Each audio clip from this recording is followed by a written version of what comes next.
Welcome back, everyone. This is Dirch, and today I hit 7,000 subscribers. I know I don't always do these milestones, but I felt like it today, so I'm doing it.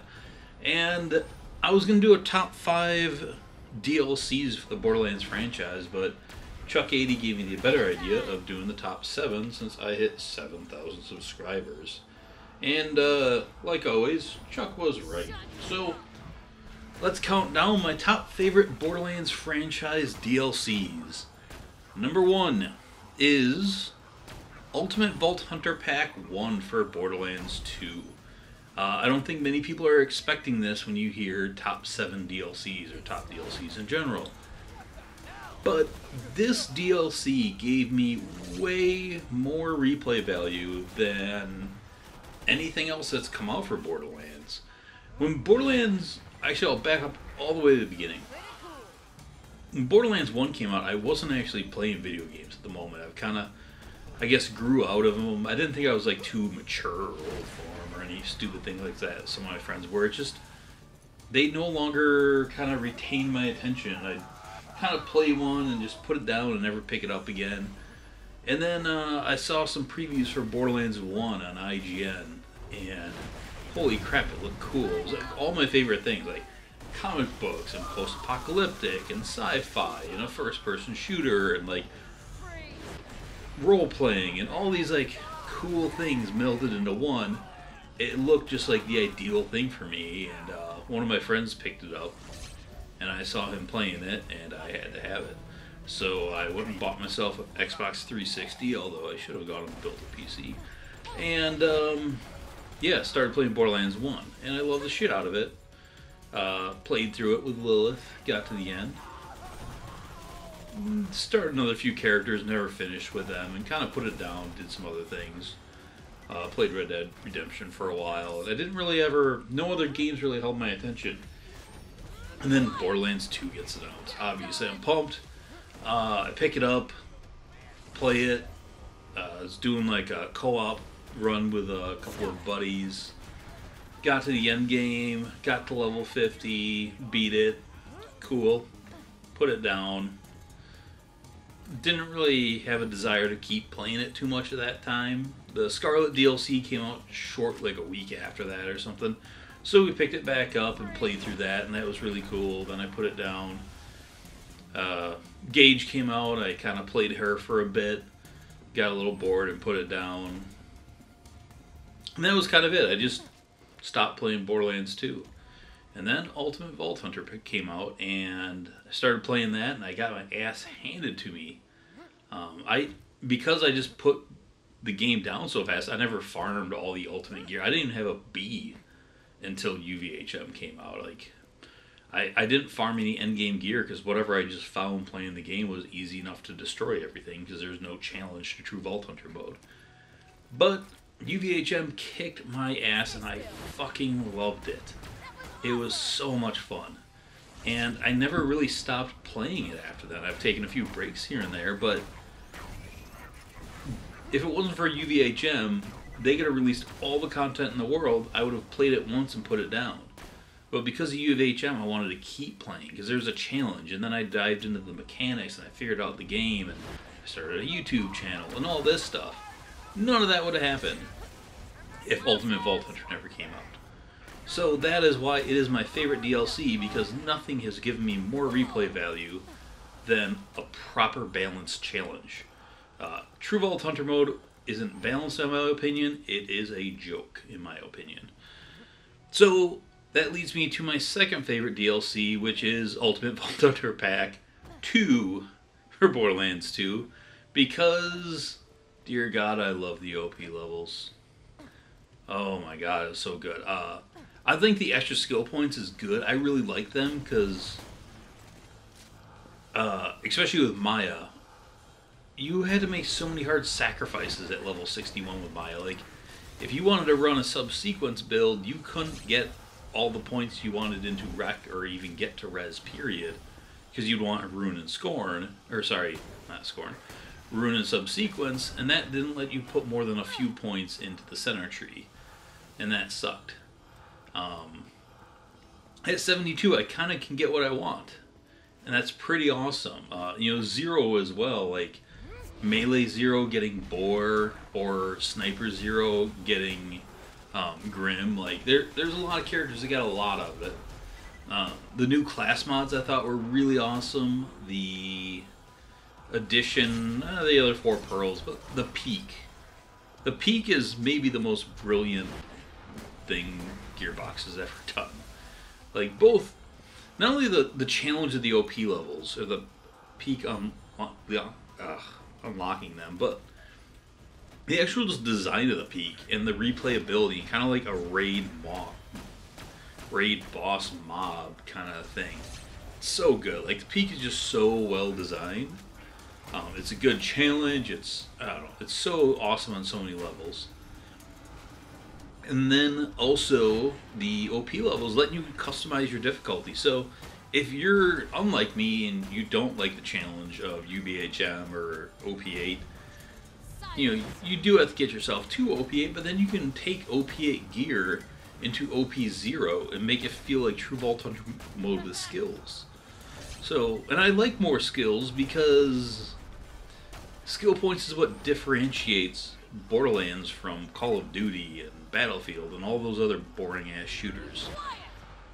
You know, when Battlefront was coming out, that Star Wars, I'm like, oh, this looks cool. I'm like, this is so fucking boring. There's like 2 guns in the game, and every character is the same, and fucking boring. But oh, so yeah, the Ultimate Vault Hunter Packs 1 and 2 are my top 2 DLCs because they are what kept me playing this game for oh so long. And like I said, I wouldn't have this channel, I wouldn't be making these videos if it wasn't for Ultimate Vault Hunter mode. Number 3 is the Doppelganger Timothy. I mean, you guys have, if you're on my channel, you've probably seen my video where I went over why I think he's the best designed character. And he is, in my opinion. Timothy is so fucking good. Like, you can play him so many ways. He's a turret class done right. His action skills, synergy with his skill, and his synergy within skills across the board is just so amazing. His Hyperion allegiance with Company Man and all that stuff is so cool. The sponsored by effects, you know, on-demand kill skills, grenade skills, critical hit skills, like however you want to play him, you can. Like, he's just so diverse. He breaks the shit out of weapons in interesting ways. Yeah, I could go on for hours, but I won't. But actually, I will add in Inspire. So cool. Like, with Krieg's Raven Retribution, it was really awesome, but then a lot of people complained about it and they patched it out, and people are still bitter about it today. So, in the pre-sequel, like, we'll just give you an option. You can spend 1 skill point and he'll talk more. I love it. I think it was either Botman or Hellface in the old forums. I try to look up the post, but I can't. But they were talking about Inspire, and they're like, Inspire is the greatest skill ever made in a video game, because it's the only skill in a video game that makes the player better. No, not the character, but you, the player. Why? Because you deserve it. Because you're a badass, and we love you. It was something along those lines. It was an awesome post, and I loved it. But yeah, Jack, or Timothy the Doppelganger, just so well designed, and maybe he comes back in Borderlands 3 and we can keep, is it Damian Clark, the voice actor? Because, you know, Handsome Jack's got to go, obviously, but if he can live on through Timothy, I'm pretty happy, because, again, Mr. Clark is an amazing voice actor, and he really brought Jack to life. And the last thing I'm going to say on Timothy that I absolutely love is the fact that he's not like a brave, badass warrior. He's kind of like forced into this, and when you go through those big jumps, like, he's scared of heights, and it's kind of fun to play the character that isn't the badass. But that being said, number 4, the other character in the pre-sequel DLC, Aurelia. You guys already saw my video on Aurelia. It was almost 2 hours long. That's how much I love her. I could talk about her skills and gear for 2 hours, no problem, in one take. That's stupid. She is so awesome. I love the embracement of co-op. I love the sniper design. I love her design as a character. I love the way she looks. I love her brother, and the fact that his sister's in the game and they hate each other is awesome and hilarious and funny. And yeah, the pre-sequel, UVHM, the pre-sequel, is not nearly as good as UVHM in Borderlands 2. The whole game is just softer, and it kind of left a little duller feeling because you didn't have that same challenge. You didn't get OP levels. But those two characters really kept me playing the game. Like, I would not have put in a third of the hours into Borderlands the pre-sequel if it wasn't for Jack and Aurelia. And I think they are two of my three top favorite characters in the franchise, with Maya being the third, obviously. But if those two were in Borderlands 2, like if I could port those two into Borderlands 2, I probably would put Maya down and play those two over her. Like, that's how much I love them. I might like those two better than Maya. And that says a lot, because, you know, Maya. But, moving on. Number 5. Captain Scarlet and her Pirate's Booty. This is my favorite Borderlands 2 DLC for many reasons. I actually really love the DLC. The story of it. I love Captain Scarlet. I love Shade. I like a lot of the characters. I like the maps, both in combat kind of layout design. You know, Hater's Folly is beautiful, but also when you kind of go through that kind of risen part of the city, like it's kind of like tight combat, and then it opens up. There's lots of good, like, even in Oasis, the main hub, there's a lot of good, like, bandit camps that are fun fighting. You have two raid bosses, and I think Hyperius is a pretty well-designed raid boss. I wish maybe a slightly different so you couldn't, like, cheese him, and, you know, we didn't have the overlapping stuff for Boar and all that, but take away a few of those things, and I think he's one of the better designed raid bosses. Obviously, the loot in it is fantastic. The Pimpernel, the Sandhawk, like a lot of game changers. The evolution's really good. The Tattlers in it. The 12-pounder's a really solid gun. I feel like I'm missing an important one in that game.